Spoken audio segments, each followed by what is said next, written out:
Entonces, comenzando esta primera sesión del seminario de Bhagavad Gita de Introducción a la Espiritualidad de la India, en este ciclo que Fundación Hastinapura está llevando a cabo con el aval de la Embajada de la India en Argentina. Y la idea es que a lo largo de estas dos sesiones, todos aquellos que están interesados en la atracción que la espiritualidad ejerce sobre nosotros los seres humanos, que no es solo propia de la India, sino que proviene de todas esas indagaciones que los grandes sabios de todos los lugares, de todos los tiempos, han comenzado, han realizado, han profundizado y que tienen la capacidad, y por eso siguen siendo recordados, de impactar dentro nuestro en un lugar muy especial, en ese lugar especial que es el centro de nuestro ser, que es el fondo del corazón, que es el espíritu, que vamos a ver que es llamado el Atman, la fuerza que impregna todo lo viviente en la tradición de la India, o el supremo Brahman, el gran poder que está siempre expandiéndose más allá de todas las caracterizaciones que se haga de él, y por lo tanto no pertenece solo a India, pertenece al hombre, pertenece a aquel sabio que, como los así llamados rishis que dan origen a la tradición espiritual de la India, fueron capaces de estar en sintonía con el universo, en sintonía con los tres órdenes en los que el universo se desenvuelve: el orden humano que todos habitamos, el orden cósmico que abarca todos los seres que están en relación con nosotros, los seres humanos, y el orden divino. Y cuando se dice que en la India estamos ante la presencia de una cultura sagrada, es porque no es una cultura de lo que llamamos religiosa. Sagrado quiere decir una cultura en la que ha logrado, a partir, en este caso, de la experiencia de estos sabios, una vivencia que permite que estos tres órdenes, lo humano, lo cósmico y lo divino, se muestren como tres maneras diferenciadas de una única realidad. Esa es la grandeza propia de la India, esa es la fuente de la que India bebe, lo cual quiere decir que es la fuente de la que los sabios de India beben.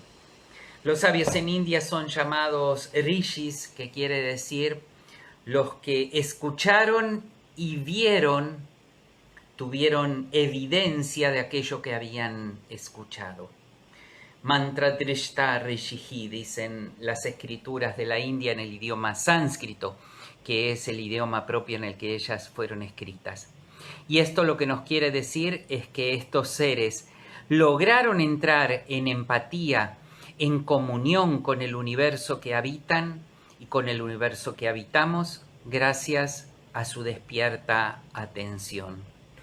En uno de los fragmentos más célebres, quizás tan célebre como el Bhagavad Gita, pero a veces mucho más desconocido que él, de la obra en la que se encuentra el Bhagavad Gita, que es el Mahabharata, se dice: la desatención es el principio de la muerte, la atención es el principio de la vida.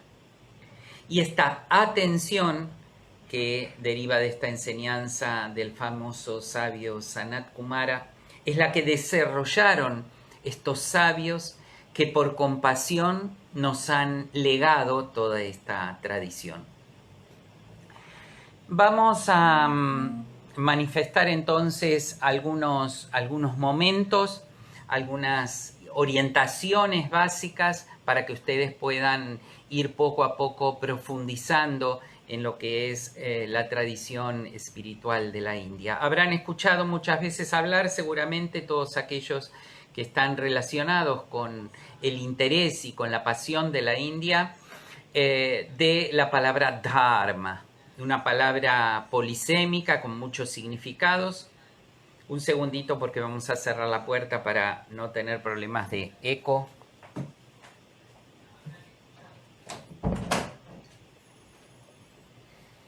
Ahora sí. La palabra dharma es una de las palabras que caracteriza en este aspecto el grupo de enseñanzas que se transmiten de generación en generación y que permiten, por lo tanto, que estas enseñanzas orienten la vida humana. Por eso es que la India llamará al grupo de sus enseñanzas con el término Sanatana Dharma. Hoy lamentablemente no puedo escribirles porque estoy ahora transmitiendo por teléfono, así que cualquier cosa después, si quienes están escuchando quieren tener algunos de los gráficos que íbamos a presentar, nos los pueden solicitar por el Messenger de Fundación Hastinapura, que es a través del cual ustedes están ahora escuchando esta transmisión. Y por lo tanto, ¿cuáles son los elementos que conforman ese grupo de enseñanzas llamados Sanatana Dharma? Dharma, enseñanza, Sanatana, quiere decir que no tienen origen. ¿Qué quiere decir esto? Quiere decir que han acompañado al hombre en su devenir existencial a lo largo de la historia. Cada vez que algún hombre ha estado vinculado, interesado, comprometido con la búsqueda de la verdad, ese hombre ha logrado efectivamente poder comprender la naturaleza de la verdad. Y por eso es que esta expresión no solo grafica de dónde viene la tradición de la India, sino que nos dice: Sanatana, no te preocupes, allí donde estés, cada vez que pretendas alcanzar, que necesites alcanzar alguna sabiduría, esa sabiduría te está esperando. Y si estás atento a poder escucharla, ella te hablará. Se dice en estos textos, y esto aparecerá muy claramente en el Bhagavad Gita, que vamos a ver que tiene la forma de un diálogo, se dice en estos textos que la condición inicial para que un discípulo pueda acceder a la verdad es la práctica del escuchar, la escucha. La escucha no es simplemente el acto físico de poner todos nuestros instrumentos cognitivos y perceptivos al servicio de la comprensión. La escucha es una actitud vivencial que se caracteriza por estar abierto, estar dispuesto, no estar encerrado en nuestros prejuicios, no estar atorado por nuestros saberes previos, sino por el contrario, estar en sintonía y estar en disposición a que aquello que tenga la vida para comunicarnos, estamos dispuestos a tomarlo. Por eso es que las enseñanzas centrales de la India son agrupadas en un concepto que se llama, el núcleo de ese Sanatana Dharma se llama Shruti.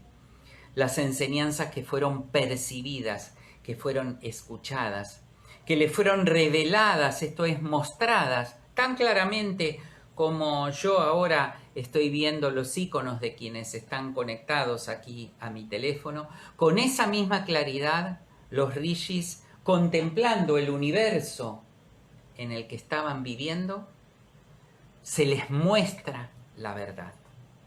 Es como una especie de revelación que se da cuando quienes necesitamos anteojos miramos un texto sin ello y no vemos nada. Así somos los seres comunes en la vida ordinaria. Miramos nuestro acontecer y no entendemos qué está pasando. ¿Qué es esto de la pandemia? ¿Cómo puede ser que si el universo tiene tanta sabiduría nos está pasando lo que nos está pasando? No entendemos. Miramos y vemos algunas nociones muy borrosas, pero no alcanzan a definirnos y a despertarnos comprensión.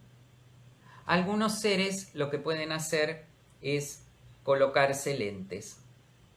Y colocándose lentes y mirando con atención lo que les está ocurriendo, ven. A veces en algunas tradiciones se los llama los profetas, como ocurre en la tradición rabínica.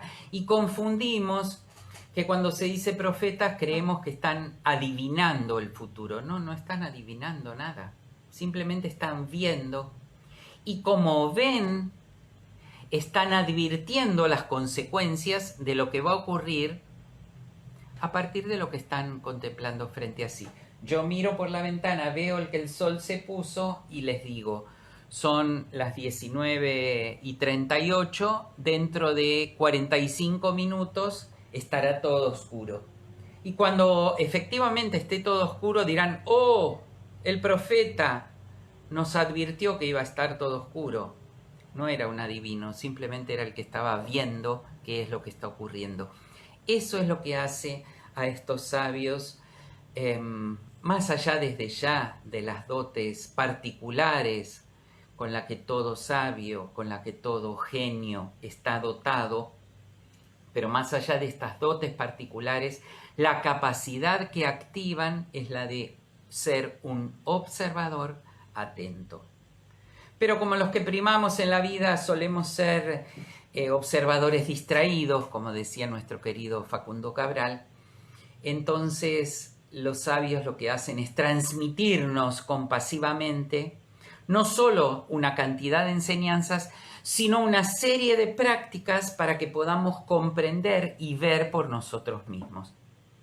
Y a su vez, una nueva serie de enseñanzas para que no olvidemos las enseñanzas fundamentales que nos han dado.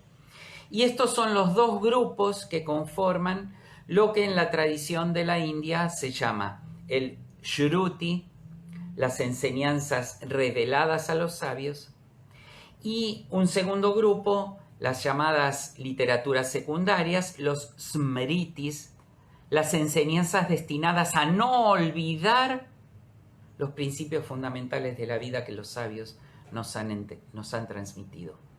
En el primer grupo, en ese grupo de Shrutis, están básicamente las enseñanzas que se conocen con el nombre de Vedas, los conocimientos. Los rishis recibieron esos conocimientos.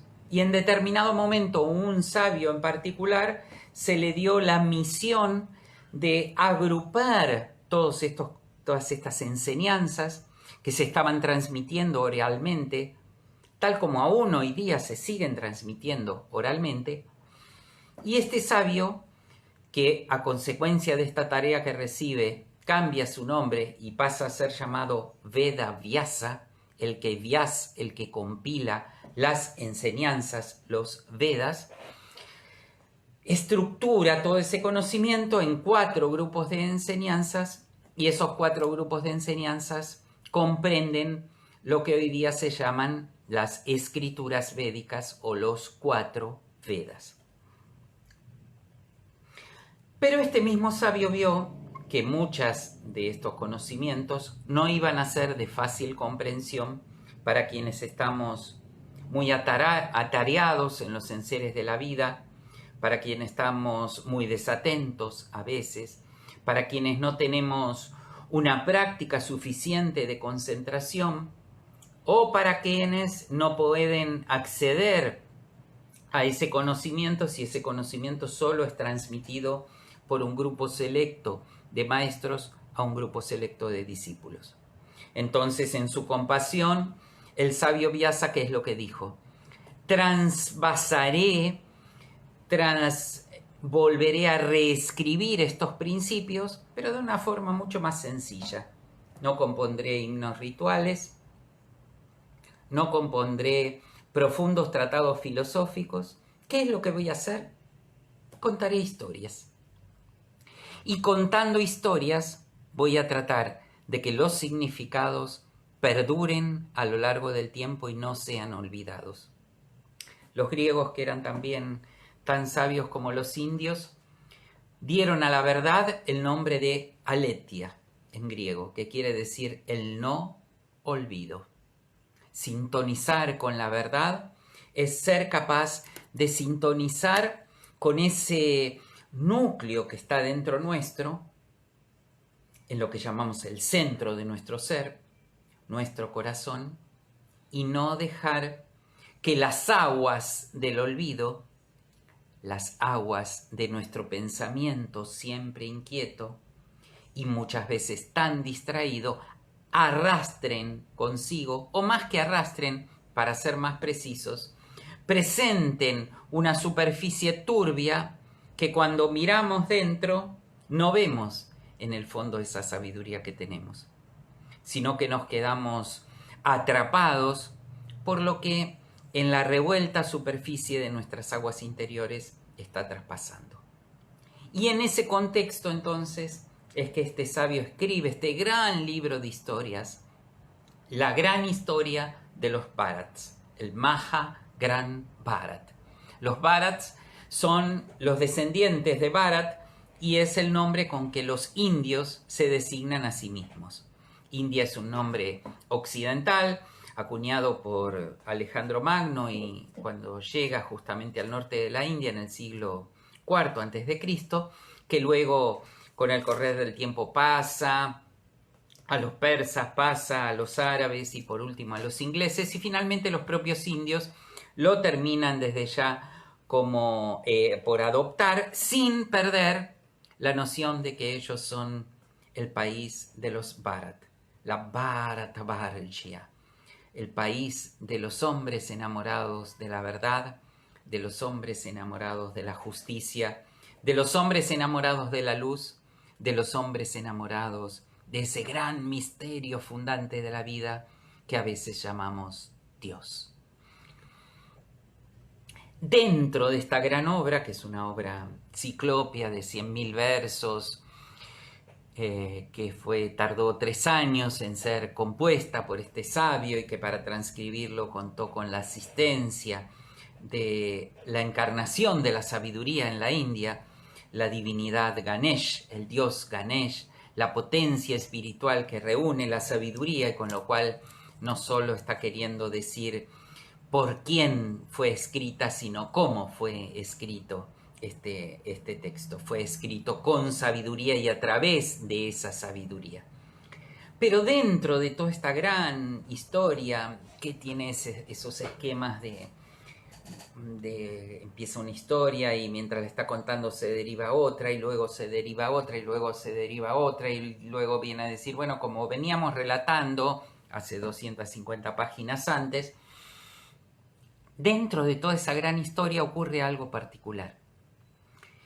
Y ese algo particular es recogido en un pequeño, selecto grupo de 700 versículos.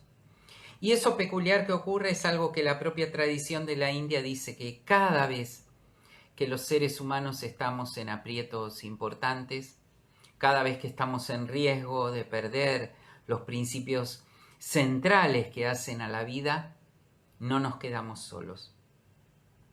La divinidad, que en la tradición de la India no se limita a crear y dejar que ahí nosotros nos arreglemos solos, sino que dicen siempre que la divinidad crea el mundo, la divinidad lo sostiene, conserva una relación con ese mundo y con ese hombre y con todas esas criaturas, y a su vez la divinidad se ocupa de reciclar la vida, de hacer perecer lo que ya no es necesario para que pueda volver a nacer lo que sí sigue siendo necesario.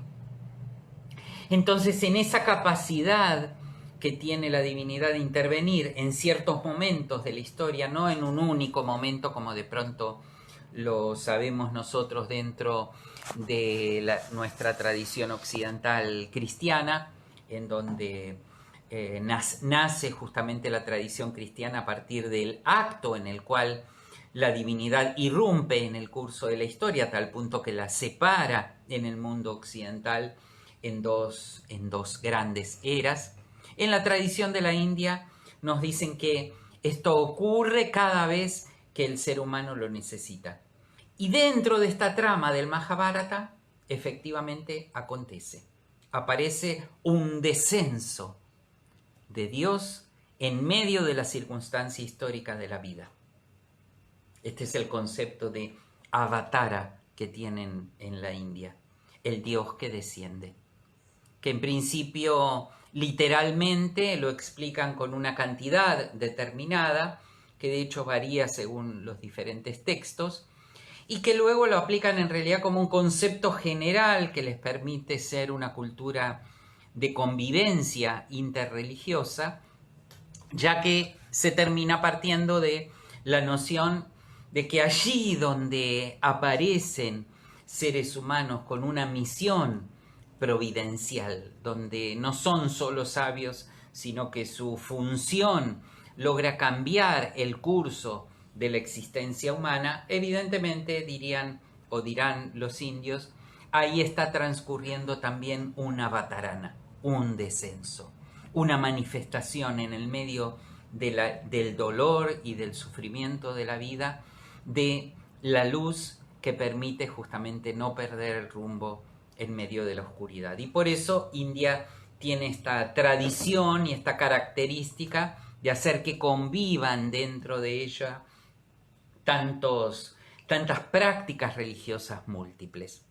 En primer lugar, dentro de lo que en Occidente llamamos monolíticamente hinduismo, como si fuera una sola cosa, y que en realidad está compuesto por diversas tradiciones de lo que nosotros en Occidente llamamos religioso, que lo religioso por un lado puede designar ese impulso propio de la vida humana a través de la cual nosotros nos relacionamos con una dimensión de la existencia que nos pone en contacto con lo que no es perecedero, con un cierto nivel en el que podemos descubrir que hay algo más que lo que permanentemente nace, crece y muere delante de nuestros ojos. Y por lo tanto el espíritu religioso del hombre está presente no solo en las llamadas religiones, es más, a veces está más intensamente presente en seres que han militado fuera de las habituales religiones organizadas, que a veces, como solemos hacer todos los seres humanos, que gozamos de un tesoro demasiado vivo, lo queremos encerrar tanto, proteger tanto para que no se nos pierda, que terminamos por quitarle toda su vitalidad. Recuerdo ahora aquello que el gran escultor y artista francés Auguste Rodin decía: sé que he abandonado los templos de Francia desde muy pequeño, pero aún sigo sintiéndome del más religioso de todos los hombres. De ese impulso religioso es que justamente entonces en India aparece esta convivencia interreligiosa, sintiendo que cada una de las manifestaciones en que esto se presenta son esos descensos de la divinidad. Uno de esos tiene lugar dentro de este texto. No es un texto, dentro de este grupo de enseñanzas llamados Bhagavad Gita, que quiere decir canto del Señor. Y fíjense, una escritura religiosa que comienza, que se caracteriza por la forma de canto. Sí, en India sostienen que si hay verdad hay belleza. La belleza es la puerta de la verdad.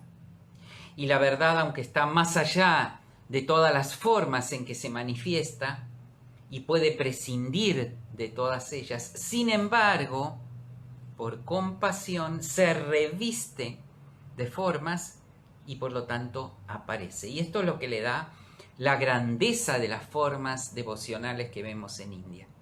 Cuando descendemos de un avión en la tierra de India, cuando nos embarcamos hacia India a través de una página de internet y nos ponemos en contacto con toda esa pluralidad infinita de imágenes, estamos asistiendo a un fenómeno que la tradición devocional de India conoce claramente y verbaliza claramente, que es que Dios en sí mismo no tiene formas y por lo tanto puede ser conocido y vivenciado en, como dice la Mundaka Upanishad, en la celda del corazón. Pero Si si no lo podemos observar y descubrir allí en la celda del corazón, se aparece y se reviste de innumerables formas. En el texto básico que guía el arte de la imagen en la India, tanto para la pintura como la escultura, el Vishnu Dharma Uttara, se establece este principio y por lo tanto la imagen es un instrumento sagrado de esos avataras, porque la tradición dirá que Dios no descendió solo en este texto del Bhagavad Gita en ocasión de la batalla que se suscita en el clan de los Kurus alrededor del año 3100 a.C. Dios sigue descendiendo cada vez que hay una imagen, una forma a través de la cual se lo invoca. Y por eso los templos siguen construyéndose de acuerdo al principio de la arquitectura sagrada que manejan los sacerdotes arquitectos, los Silpin en la India, mediante los cuales se busca que descienda la divinidad y se produzca el encuentro y se produzca ese fenómeno que da vida a la religiosidad, que no es simplemente el ritual, que no es simplemente las costumbres, la repetición de ciertos actos, sino que es una experiencia personal que muchos habrán podido verificar peregrinando por los templos de la India o por los templos del Jordán o por todos los templos de nuestra olvidada y tan castigada América nativa. Los avataras. El Bhagavad Gita, ese grupo de 700 versos dentro de toda esta gran historia, al mostrar que la divinidad desciende en el curso de la historia humana, constituye un relato especial. Y vamos a ver esto cómo se concreta.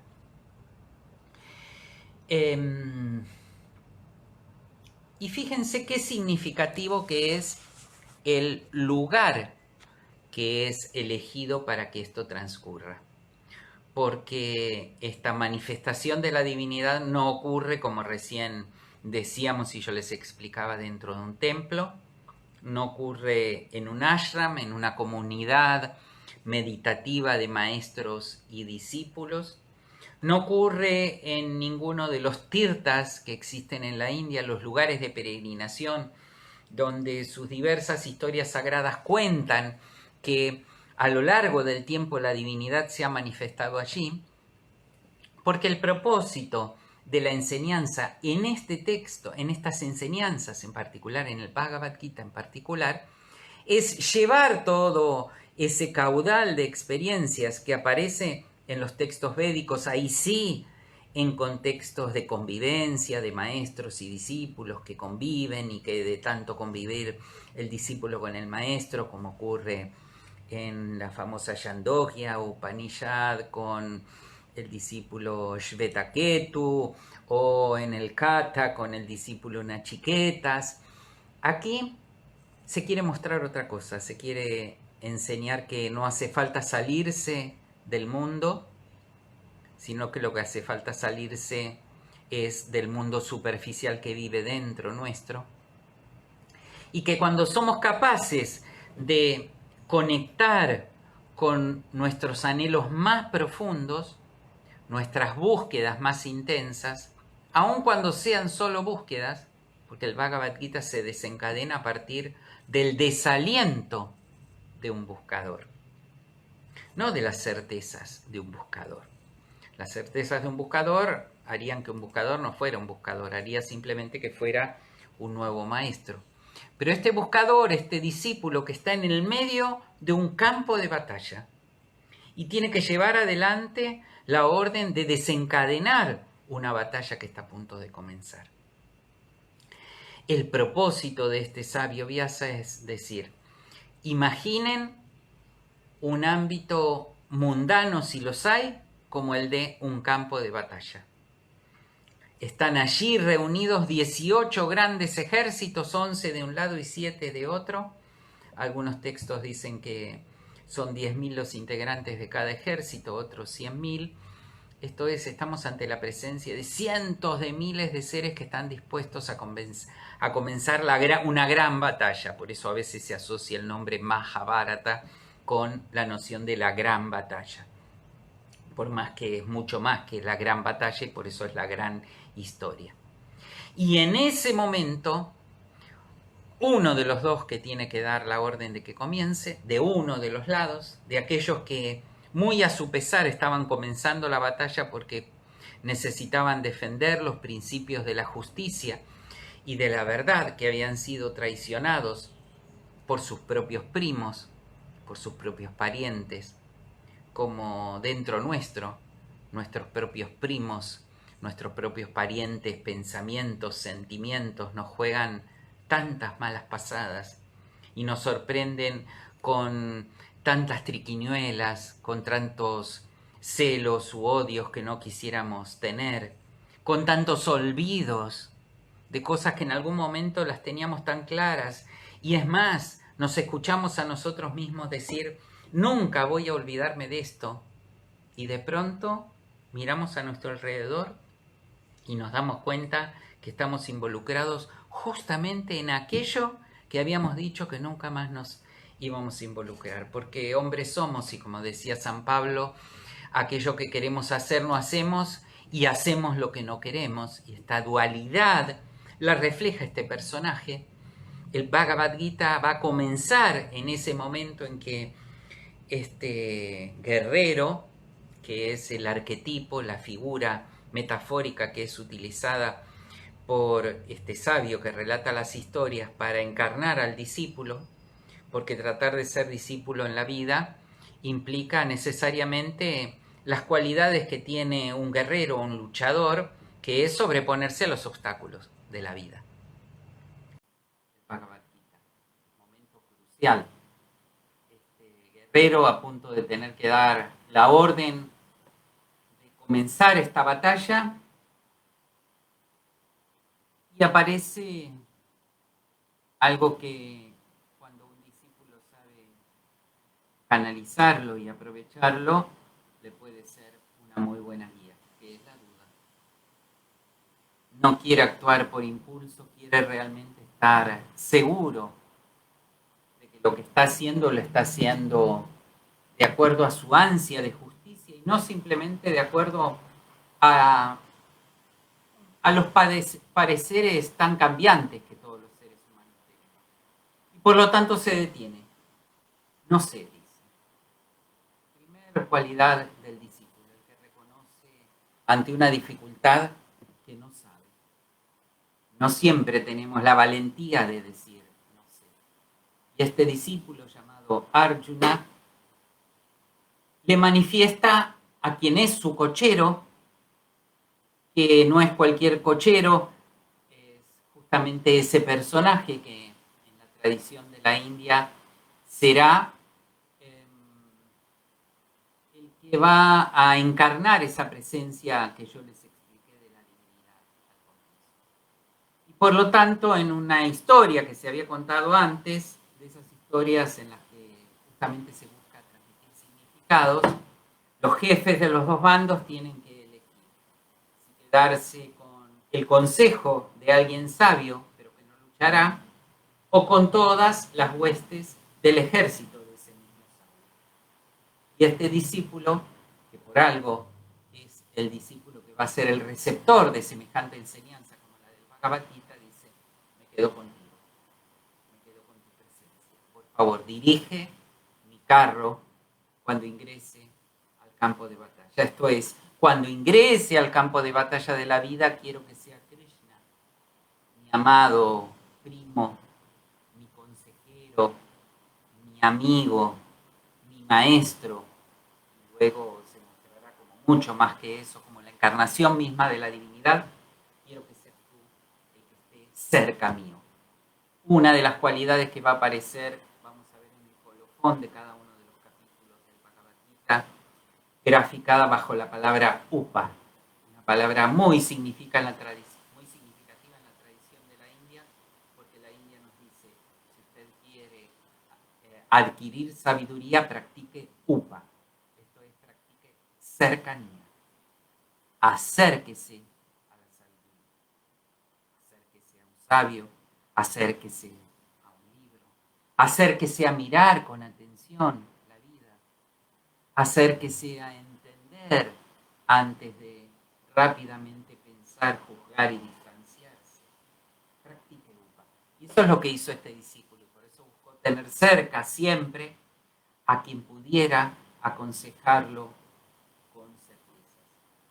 Consejos que este sabio le va a dar y que cuando se los termine de dar, le va a volver a repetir.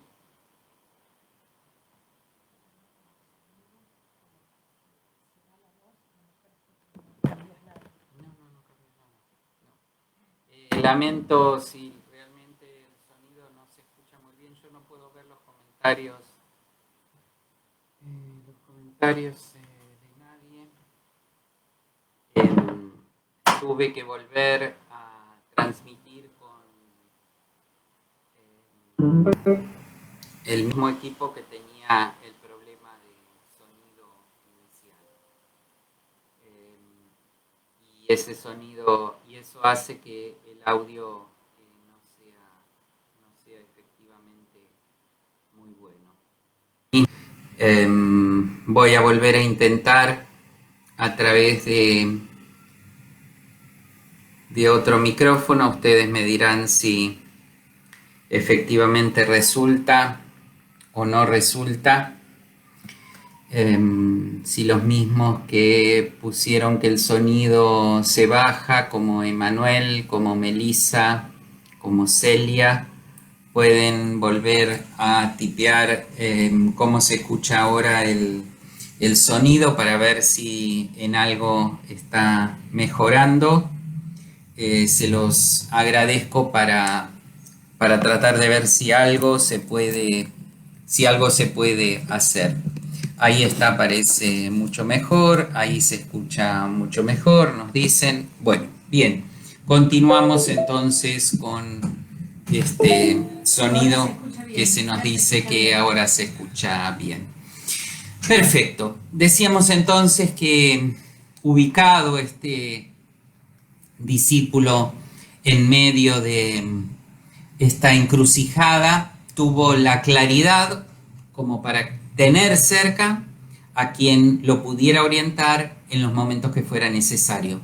Las orientaciones las va a recibir, y a lo largo de esos 700 versos que recoge este texto, este canto llamado Bhagavad Gita, en 18 capítulos, esta fracción de esa gran obra de 100.000 versos, le va a dar toda la enseñanza que tiene para transmitirle en ese momento, pero al final de toda ella le va a advertir: te he entregado lo mejor que tenía para darte.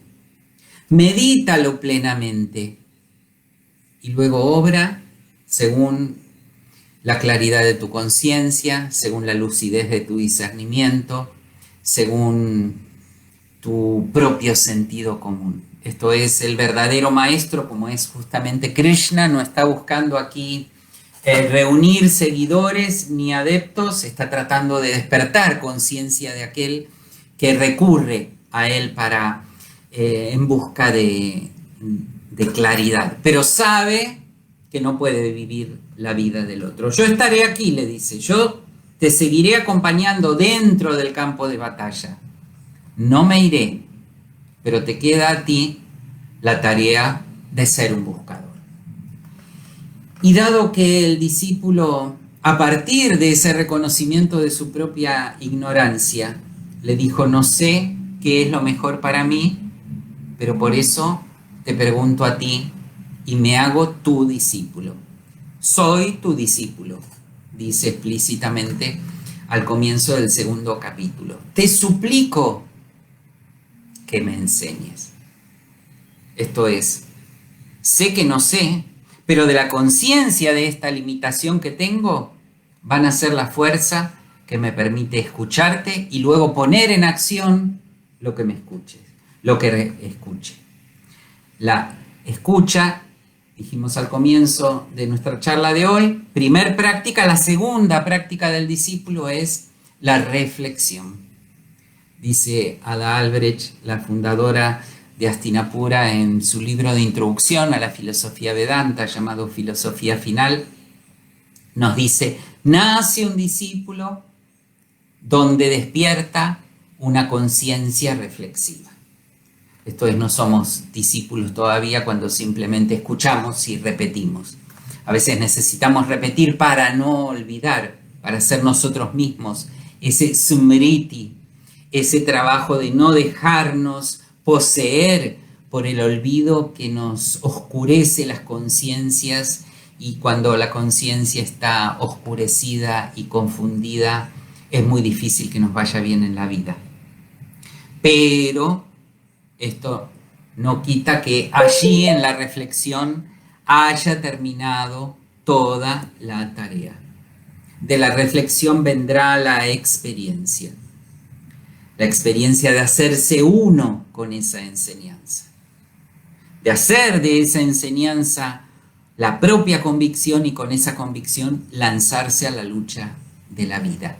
Y esa es la tercera etapa, y se completa este círculo virtuoso del aprendizaje del Vedanta que dice Shravan, escucha, Manana, reflexiona, y por último, Nididhyasana, experimenta. Esto es, descubre que tú mismo puedes acceder a esa enseñanza.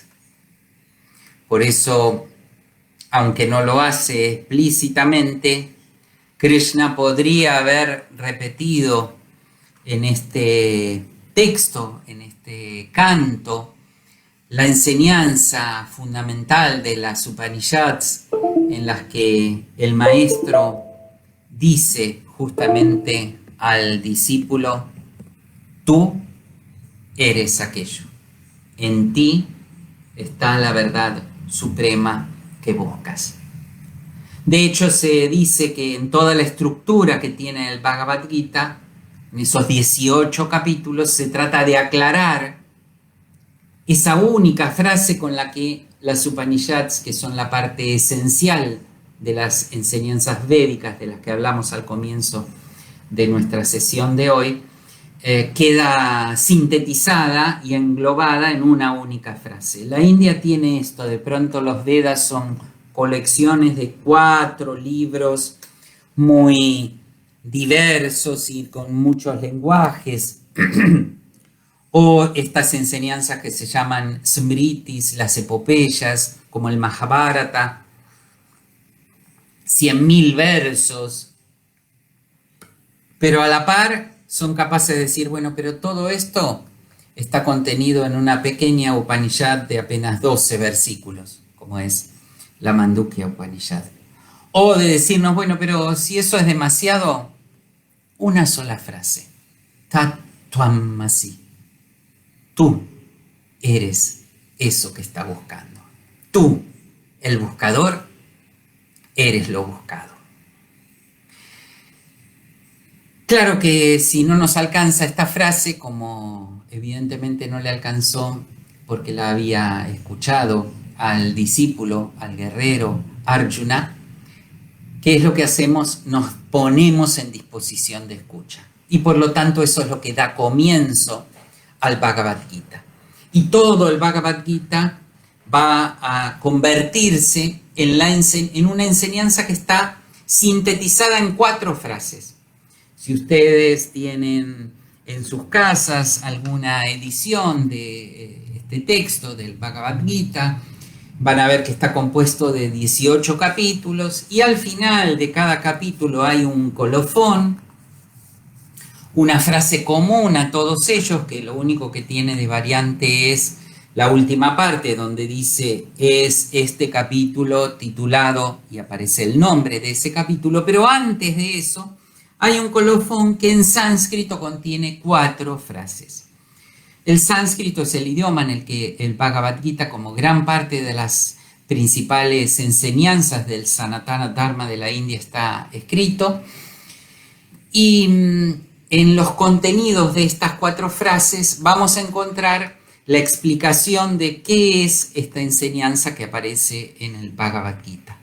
Texto que lo elegimos porque para la propia tradición de la India, dentro de tanta vastedad de enseñanzas, esta pequeña colección de 700 versos es como la quinta esencia, es algo así como, no el perfume, el agua de perfume, es la esencia con la cual los perfumes luego son preparados. Y así lo establecieron los sabios que hicieron del Bhagavad Gita una de las 3 fuentes del Vedanta, esto es, del conocimiento fundamental, esencial, de los principios de los Vedas, específicamente el sabio vedantino Shankaracharya, y también que en el siglo VIII comentó justamente estas fuentes, y también los maestros tradicionales que le siguieron, como los maestros de la devoción Vaishnava, Ramanuja y Madhava, y luego todos los modernos maestros vedantinos, Sivananda, Satyananda, Yogananda, Aurobindo, permanentemente han estado enseñando al Bhagavad Gita como ese texto que es capaz de inspirar no solo a quienes tienen la vocación de dedicarse a una búsqueda exclusiva de la meta espiritual, sino para todos los seres humanos que, aún viviendo las dificultades y los desafíos que la vida cotidiana nos ofrece, sin embargo, seguimos teniendo esa ansia. Esa es la razón por la cual el Mahatma Gandhi, cuando comenta el Bhagavad Gita que aprende de labios de uno de sus discípulos, el famoso sabio Vinoba Bhave, esa es la razón por la cual el Mahatma llama al Bhagavad Gita el evangelio de la acción desinteresada. Esto es, la enseñanza auspiciosa que muestra que aún estando en medio de la vida, como está este discípulo, Arjuna, el guerrero, podemos encaminarnos ¿en dónde? En la vía del yoga. Una de las 4 frases que a manera de colofón cierran cada uno de los capítulos. En sánscrito esas 4 frases dicen Iti Srimad Bhagavad Gita. Esto es, este que está aquí, Iti, es el sagrado Bhagavad Gita.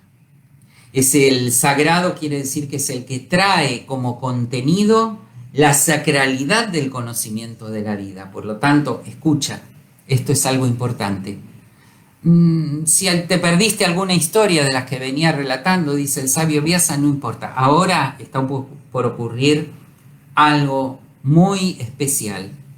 La misma divinidad a través de los labios de este Krishna, que personifica no a una divinidad en especial, sino a ese gran Dios al que todos los hombres anhelamos y del que todos los hombres provenimos, está por decir unas palabras. Entonces, Srimad, son palabras o enseñanzas que te van a poner en contacto con tu propio ser, con el ser del cosmos en el que vives y con el ser de la propia trascendencia, con mi propio ser, porque yo soy, dirá justamente Krishna representando esa divinidad, el que está morando en el corazón de todos los seres. Iti Srimad Bhagavad Gita, Upanishadsu. Esta enseñanza es una enseñanza que te pone en contacto cercano con la verdad. Y que por otra parte tiene el carácter, y esto ya es una calificación de grado que da el texto, tiene el carácter de ser Upanishad. Esto es, de todas las enseñanzas, el grupo de enseñanzas selectas. No está, es cierto, dentro de los Vedas. No es un Upanishad por nacimiento, llamémosle así. Es un Upanishad por adopción. La tradición lo ha convertido en un Upanishad porque consiste en este eterno diálogo en el que transita el alma humana con la divinidad. En la tradición rabínica se dice, no has de conformarte con lo que escuchas en la Torá, has de subir por ti mismo al Sinaí y volver a escuchar lo que Moshe escuchó.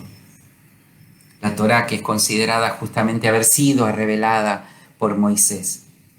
Y De la misma manera en que cuando Moisés se acerca a la zarza ardiente, la divinidad se le manifiesta como luz y como sonido, como imagen luminosa que enceguece y como palabra que edifica, así está ocurriendo aquí en el Bhagavad Gita, en este Upanishad del Bhagavad Gita. ¿Qué enseña el Bhagavad Gita? Dice el verso siguiente del colofón, Brahma Vidyayam, la sabiduría divina. Ese saber, como dice el Mandukya Upanishad, que cuando lo sepas, ya no volverás a sentir necesidad de saber. Como aquella agua que Jesús le promete a la samaritana. Yo he de darte un agua que cuando la bebas no volverás a tener sed. Nuestra alma tiene sed. ¿De qué tiene sed?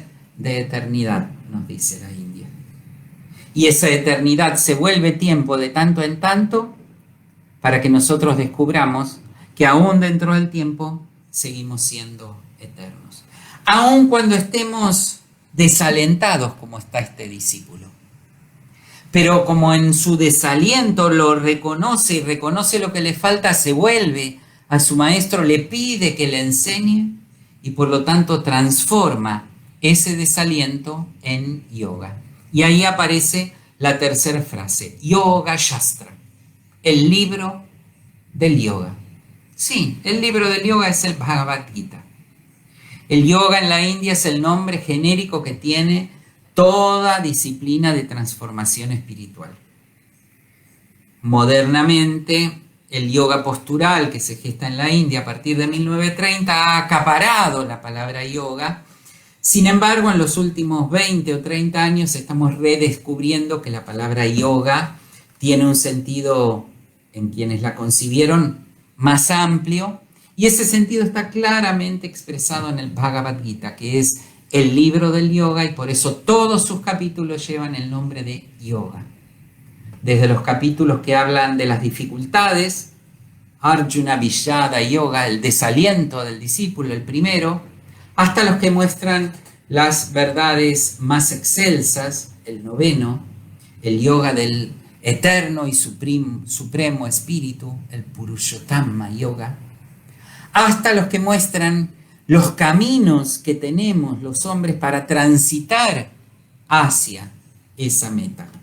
Karma Yoga, el tercer capítulo, Bhakti Yoga, el capítulo 12, Jnana Yoga, los últimos 6 capítulos.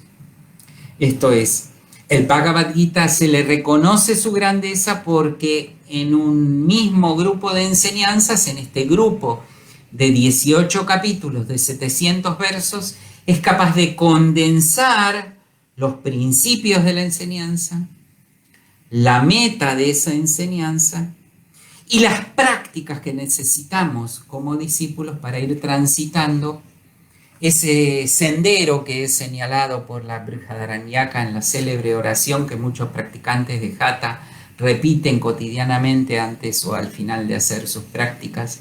Asato ma sat gamaya. Llévame de lo que no tiene sat, de lo que no tiene importancia, de lo que no tiene realidad sustancial, a lo que es sat, a lo que tiene existencia y no la pierde. Tamaso ma yotir gamaya. Llévame de la oscuridad hacia la luz, de la confusión que tiene mi conciencia, a que mi conciencia pueda brillar y brillando vea eso que los sabios vieron y les hizo decir, este mundo es en realidad un cofre de tesoros. Y nosotros lo miramos, pandemia y todas las cosas que vemos y decimos, ¿dónde están los tesoros? Solo veo cosas terribles y lo que estamos viendo en realidad son nuestros propios párpados cerrados, que por eso nos devuelven una imagen de oscuridad. Abriendo los ojos, somos capaces de descubrir que efectivamente los tesoros estaban ahí. Como dirá el Buda en su célebre mantra, Om Mani Padme Hum. La joya estaba en el loto del corazón. Y por último, entonces, nos muestran el camino, Tamasomayo Tir Gamaya, Mrityur ma amritam gamaya, llévame de lo que perecedero, mrityu, de las cosas que pasan, que hay que darles atención, pero no más atención que la que tienen, no más pasajera atención que la que tienen, pero darle permanente atención al amritam, a aquello que no pasa.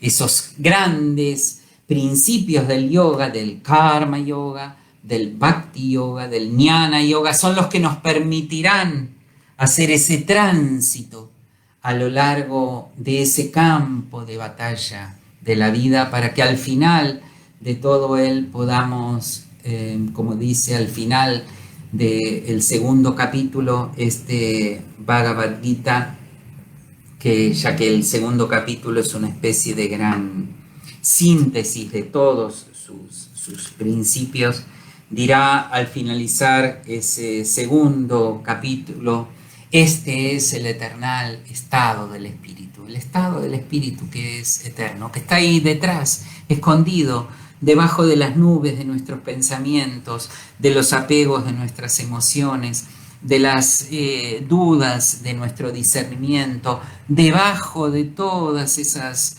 delgadas o densas nubes, ahí está el eternal estado del espíritu.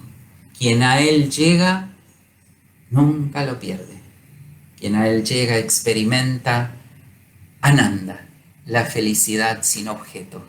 No la felicidad que nos da tener el nuevo micrófono, tener el nuevo reloj, que cuando los recibimos abre la puerta del alma y el Ananda sale.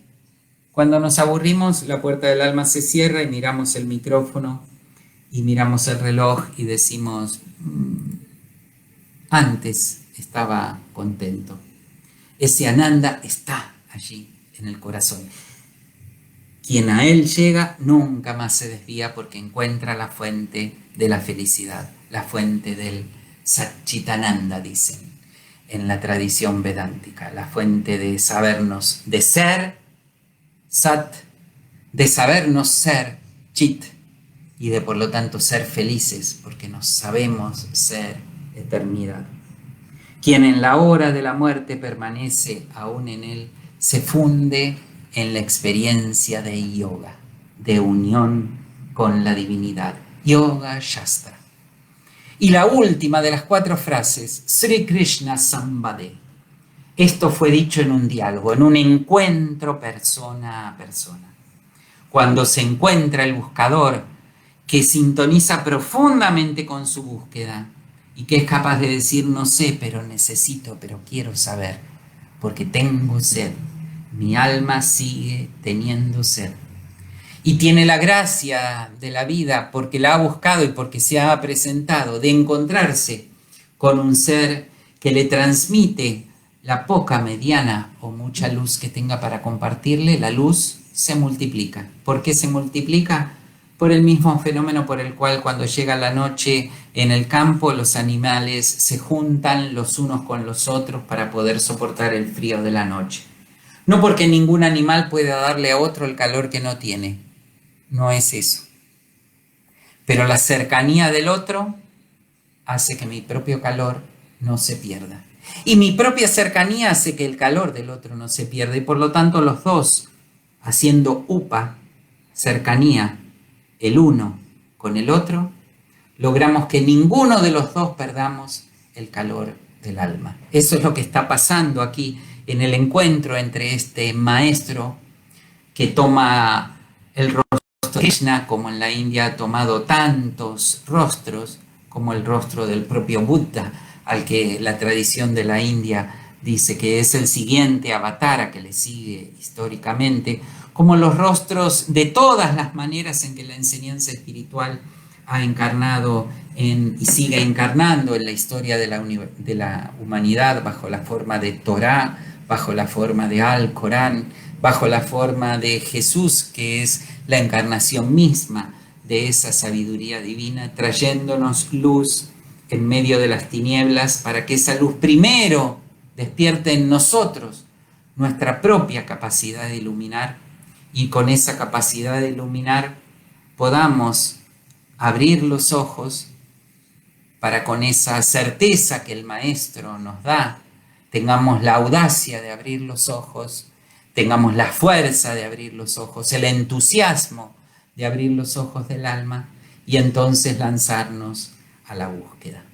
Ese es el estado que busca producir el Bhagavad Gita, el estado de aprendizaje que busca producir, contenido, como les digo, en estas 4 frases que ustedes pueden ir a sus ediciones en español que tienen del Bhagavad Gita. Van a ver que en una de las ediciones les dice entonces la primera frase en el glorioso, o sea, Srimad Upanishad del Bhagavad Gita, la ciencia del eterno, la Brahma Vidya, el conocimiento supremo.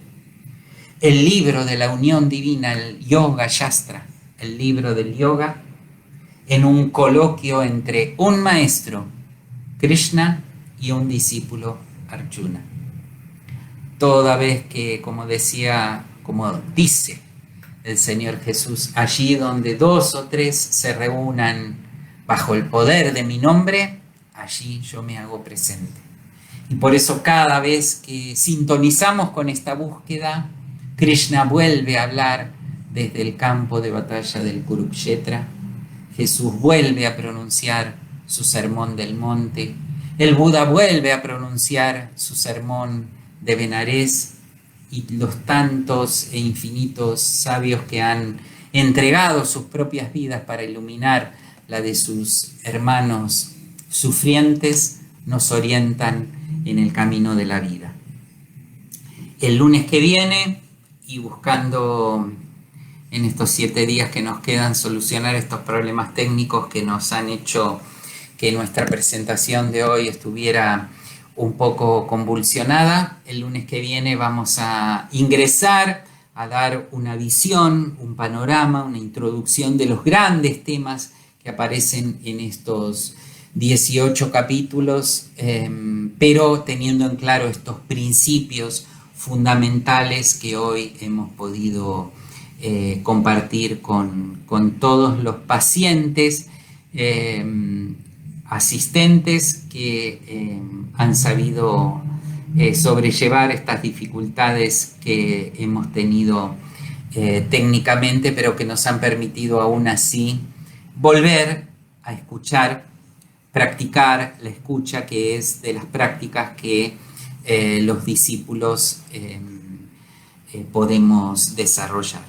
Así que de mi parte nada más. Sepan que vamos a unir primero los 3 fragmentos del video para que queden colgados todos en forma de un único video, tanto aquí en el Facebook grupal de Fundación Hastinapura como en el canal también de YouTube de Fundación Hastinapura. En YouTube ponen Fundación Hastinapura y allí van a ir encontrando todos los videos de estas actividades, más algunas otras que ya habíamos realizado y que los estamos subiendo para que estén disponibles para todos ustedes. Así que muchas gracias por participar, a todos los que estuvieron, a todos los que hacen llegar sus comentarios y todo lo que necesiten que traigamos en estas sesiones que nos van introduciendo en la sabiduría de la India y que van a continuar a lo largo del mes de enero, a lo largo del mes de febrero, hasta el mes de marzo, porque forman parte de todo este programa que desarrollamos desde noviembre hasta marzo bajo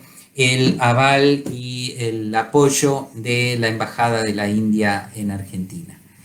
Muchas gracias a todos y bendiciones para que si algunas de estas palabras nos han servido, podamos compartirlas con aquellos que estén cerca nuestro, con aquellos que están acuciados por alguna dificultad de esta pandemia o de todas las muy diversas dificultades que la vida nos pone, para que al menos sepa que no está solo, que cuenta con alguien cerca, como este discípulo Arjuna tuvo la gracia de contar con un maestro que lo supo recibir aún en su momento de desaliento. Que así sea. Bendiciones para todos los seres vivientes y especialmente para los más necesitados y sufrientes durante esta pandemia. Que así sea.